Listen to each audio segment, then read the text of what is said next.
Hi, everyone. I'm Lester Holt. Welcome to Talking Dateline and with Blayne Alexander today to discuss A Perfect Spring Morning, the title of her latest episode here on Dateline. If you haven't seen it, go to the Dateline podcast feed, pull it up, and then come right back here and listen to the discussion. And by the way, you can also stream it on Peacock. So to recap, when loving mother and wife Leslie Preer was found brutally murdered in her Maryland home in 2001, investigators zeroed in on her husband, Sandy, only to clear him.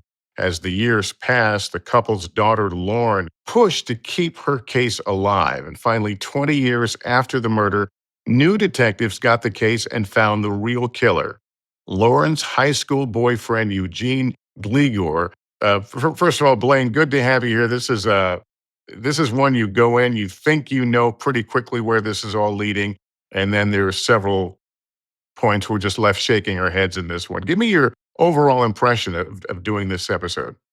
So, Lester, one, this is our first talking Dateline together. So I feel like this occasion should be marked. This is a special moment. I have no champagne, but I do have a cold cappuccino. So there you go. And I've got this water right here. So there we go. No, I'm glad to join you, my friend. I mean, this one was a striking episode for me for a number of reasons. I mean, I think at the core of this is about a daughter who embarked on this decades-long quest to find her mother's killer. In talking with Lauren Preer, it was very clear immediately that she and her mom, Leslie, had the kind of mother-daughter relationship that you dream of having, right? If you're a mom, you dream of having with your daughters, that you dream of having with your mom. They were incredibly close. And I mean, just good friends. She was an only child. And so that made her mother's very sudden, very brutal death all the more difficult for her to deal with over these years, on top of the fact that they were without knowledge of who the killer was for so long. So I was also struck by what Lauren has gone through in terms of the lasting impact, obviously, of losing her mother, ultimately losing her dad. But she has some real, I think, justified fears now as a result of all this. Yeah, I mean, I think a couple of things. We talked about it in the episode about showers, right? Like how that was a difficult thing for her. Her mother was found dead upstairs in the shower. And so her best friend Lisa said that she would feel fearful every time she needed to get in the shower. She would call Lisa. Lisa would come over, basically sit with her in the bathroom. I mean, imagine that type of fear for a good majority of your life. The other piece of it is, again, that this was an unknown. So there's always the question of who did this and why? And if they were angry enough or whatever it was enough to kill my mother, might they come after me? Yeah, but people, members of the family, certainly the police, all suspected. In this case, the husband did it. Yeah. Not the case here. But the whole family seemed to pay a price because that suspicion went on for a very long time. It went on past Sandy Preer's death. I mean, he went to his grave with people in the family still suspecting that he could have been the person who killed his wife. He went to his grave not knowing who the real killer was and still feeling like, there were all these people and all these eyes on him. So that's something that Lauren really spoke to when we sat down and talked. And it's clear that that's a pain that she still carries. One of the things that I've been struck with, Lester, when I do these stories is when there are stories where kids are caught in the middle. Whether it's, a spouse did kill the other spouse and they are faced with the loss of two parents in a way, or if there's suspicion over one of the parents and they kind of have to deal with that. And that's what Lauren dealt with. But also members of the family. I mean, Leslie's parents wondered, hey, is our son-in-law a killer? There was just a lot of turmoil that this caused in the family. Yeah, when Lauren finally confronted her dad and asked him point blank, "Did you kill my mom?" and he said no, that was a very powerful segment. Can you imagine that? I mean, it's one of those things where Lauren admitted she was like, because the detectives, in her telling, because the detectives were kind of so sure that it was her dad, she started to have that thought in her mind too. Now, she was pretty clear with me. She never really believed that it was him. She really, in her heart, but she did allow doubt to creep in to the point that she sat down and asked her dad.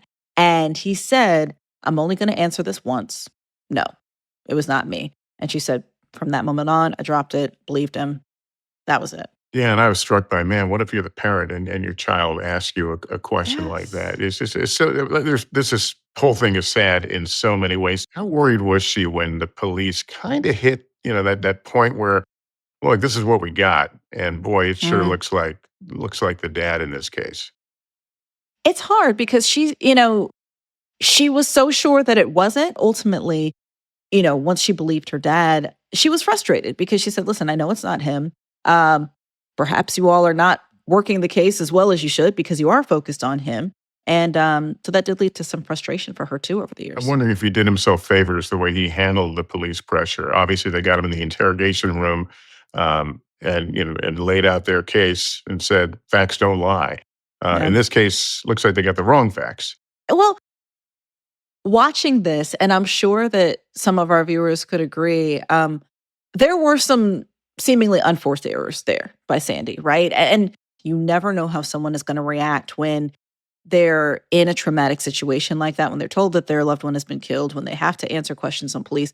But it seemed like almost every single thing that he could have done wrong, he was almost checking all of those boxes, right? The reaction that he gave when he was told that Leslie had been killed, just the acting strange at the scene, according to a couple of people's tellings, going to a dump the night before her body was found, right? Like just all of these kind of things that would lead investigators to say, well, that's kind of suspicious. Yeah, we, of course, reported polygraphs are not admissible, not always reliable. But once again, the polygraph kind of started pointing toward the husband.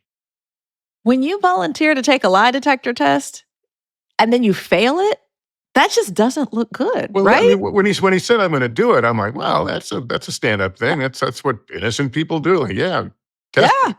Test me. Exactly. That's what you think too. And then you fail the test. It's like, oh no, that's what not innocent people do, right? Yeah, So, yeah, but we know that there are so many different factors that go into a polygraph. Let's say that you take it, but obviously you're nervous, you're upset, your wife was just brutally killed. Who knows what's going to happen to impact the results? And to your point, that's why again, these are not foolproof, they're not admissible. But again, it just never looks good when you fail one of those. yeah. And I know police don't want to jump to conclusions, but as you point out, this one had a lot of arrows pointing that seemed to be pointing in one direction. Um, the the use of science, of course, ruled the day. They had a lot of evidence in terms of the blood patterns and what they found in the shower and the upstairs. It seemed at one point that was going to really solve the question of who killed her. That and once the DNA came, once they said, "Okay, we've got DNA," and I'm sure a lot of our consistent viewers will know when you hear DNA, it's like, "Okay, great. What does that mean?" Yes, exactly. Case closed. Let's find this person. But when it doesn't match anyone, then you're left with this question of, okay, we've got something in our hand that would theoretically solve this case, but we just don't know who to connect it to. For investigators, that's always a very frustrating thing in the first place. But I will say in this case, and I asked Detective Tara Augustin this, I said, did the fact that there was DNA that didn't match Sandy Prier, did that keep him out of jail? And she said, absolutely. Like, he would have very likely been arrested had it not been for the fact that his DNA didn't match. So, yes, the DNA was there. And in many ways, that saved Sandy. All right, we'll take a break. When we come back, we have an extra clip of Leslie's brother, Bill, speaking at Gligor's sentencing. We'll be right back.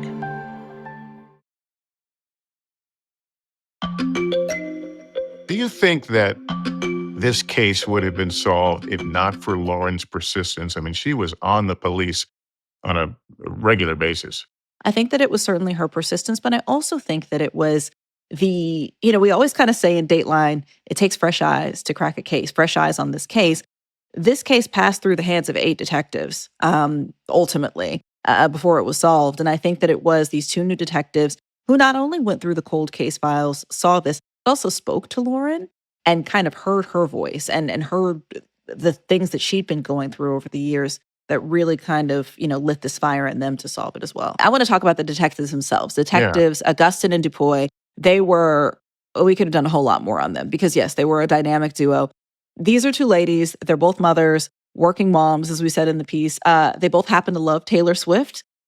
Literally have doesn't? who doesn't? But they have a little banner in their kind of cold case area, cold case office. It's down in the basement of the Montgomery County Police Department. I went down there and it's nothing but just rows and rows of boxes and files and a few desks. And then they have this little Taylor Swift kind of banner hanging up there in the midst of all of these files. So they are very, very big Swifties.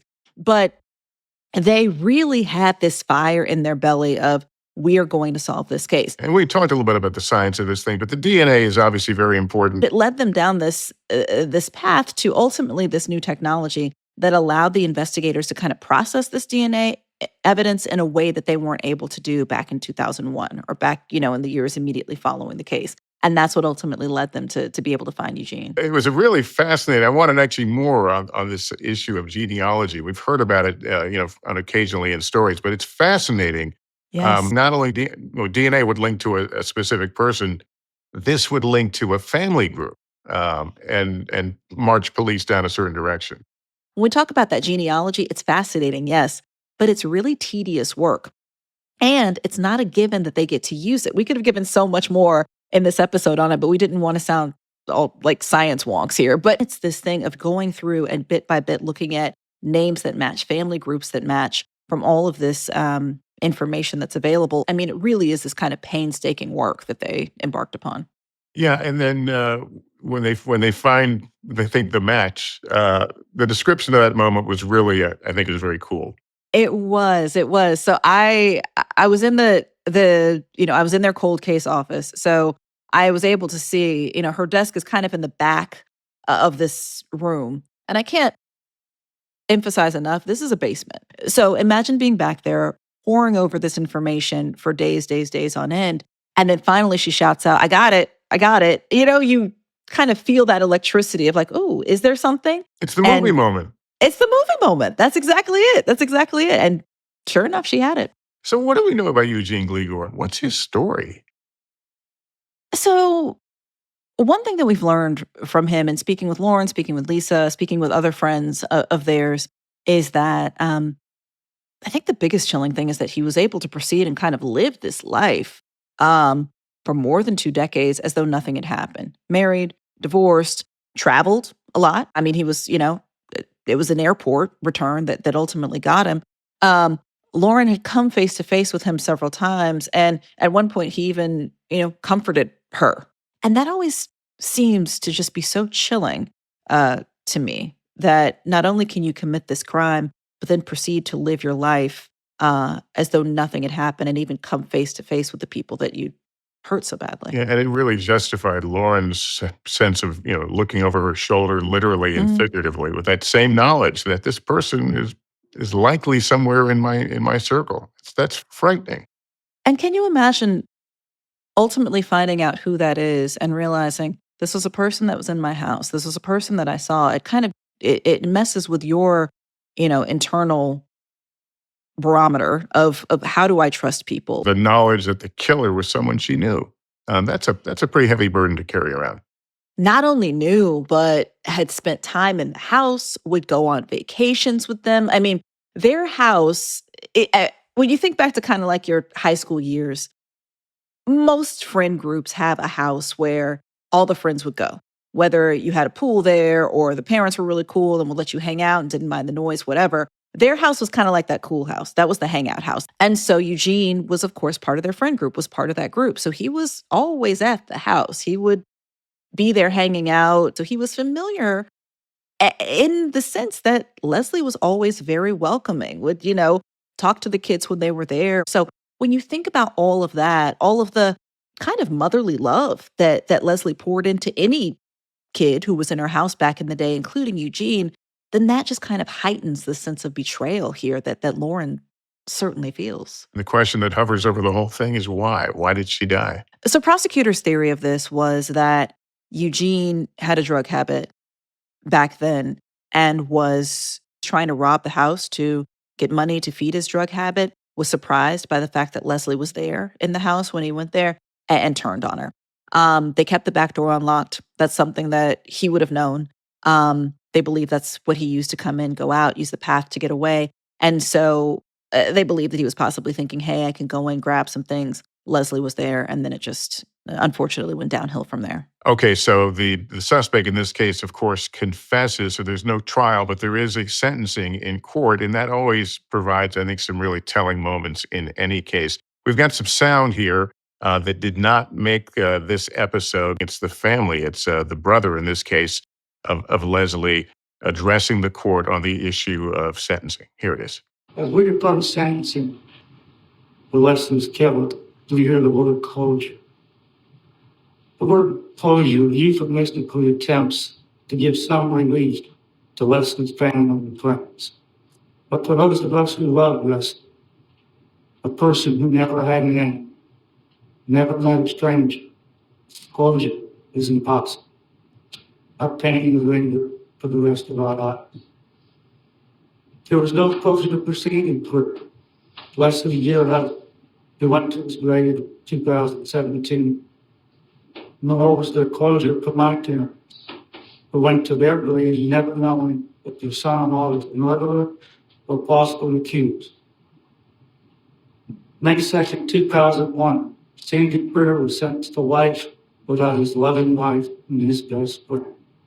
May 2nd, 2001, Lauren Prier was sentenced to life without her mother and dearest friend.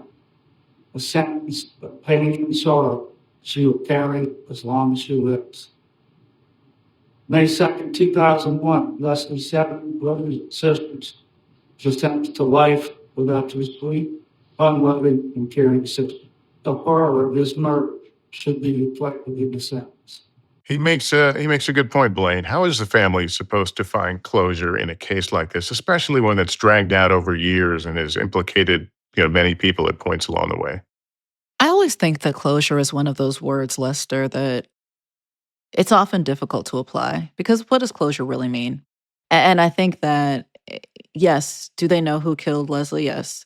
Has he been sentenced? Has he admitted to his crime and fessed up to it? Yes.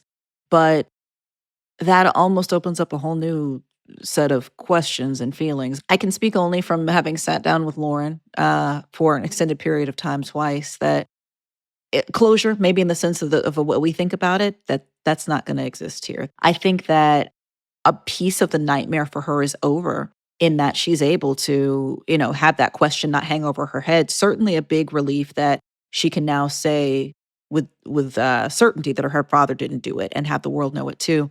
But finding any sort of closure or relief, that's going to be a hard fought effort. After the break, we're going to hear from some of you via social media, some of your burning questions about this episode and the way we do business around here.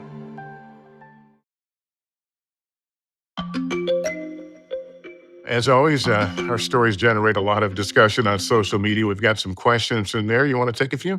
Yes, please. I'd love to. All right. Our first question comes from Pam on Facebook, who asked, why didn't the police follow up with the daughter's list of people, like the ex-boyfriends? Pam, thank you for watching, and that's a great question. That's something that Lauren wanted to know as well. I mean, in her telling, she certainly believes that there was a lot of focus, because there was so much focus on her dad, on Sandy, that police kind of just leaned in on that and didn't really go back over some of the other folks. I mean, we mentioned in the story that at the time she mentioned Eugene Gligor's name, he was living out of state. There were a couple of other people that she mentioned that were out of state.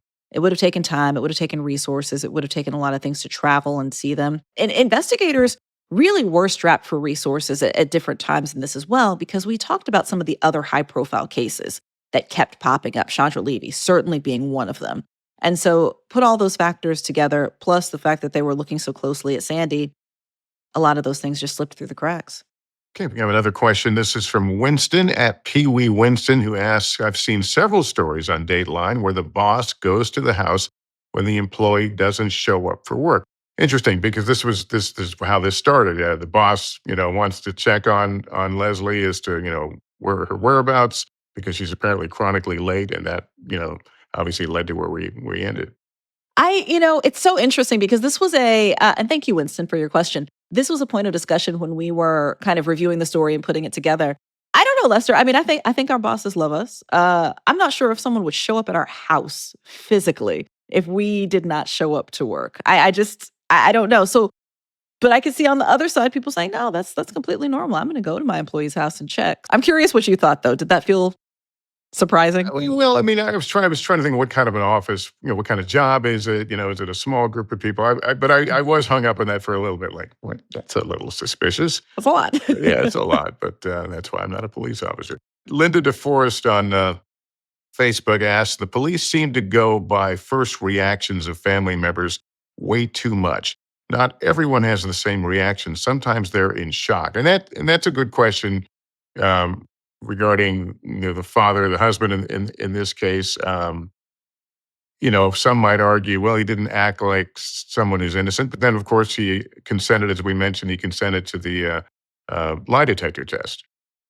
Who knows how someone is going to react in that type of situation, right? You might expect someone to fall over crying. You might expect, you just don't know. And so I completely agree with that. And you've seen people give what you would think could be a spot on reaction of a grieving family member or a grieving, spouse. And they're the ones who did it. So you can't tell. And Gligor shed a few crocodile tears as well. That was one of the memorable moments of this episode. The crying, and then finally the detective was like, "You're not. There's nothing coming out of your eyes." And he says, "Well, I'm dry. I'm parched." So, yeah, certainly a telling moment there. Okay. Hey, this is fun. We've got a couple of questions from our audiences at the Dateline Live event in Nashville last month. Oh, fun. This is from Simone, who asked, how long does it take to put a show together? It depends. We know that we had one already this season that was at least 2 years in the making, because the nature of a lot of these stories, there's trials, there's retrials, there are delays, and we need to know at some point how this story ends. So that's Exactly. a big part of what we do. Another audience member named Richie Rich asked, has there ever been a time where any of you were certain that you knew who did it, but were totally wrong in the end? Richie Rich, number one. That's very cute. You raised your hand, Lester. Yes. Yeah, I think when we see these stories in advance, sometimes I try to, before we do these, I try to watch them in isolation as a viewer and try to record my impressions of them. But yeah, I mean, listen, life doesn't follow a smooth track in real life, so why should it in these cases? Absolutely. Absolutely. I love that you watch it as a viewer, though. Like, don't even read into it. You just kind of hit the link and just start watching cold. It's a fun way to watch. I try to do that much of my career, actually, is watch stuff in real time. Well, Blayne, absolutely fascinating story. Thanks for bringing it to us. Of course. Thank you so much for having me, Lester. All right. Well, that is going to do it for Talking Dateline this week. Remember, if you have any questions about stories on Dateline, we'd love to hear from you. You can reach us 24/7 on social media at Dateline NBC. And if you have a question for Talking Dateline specifically, leave it on a voicemail at 212-413-5252 or send us a video on socials for a chance to be featured on an upcoming episode. We're going to see you Friday on Dateline. Until then, so long, everybody. Thanks for watching.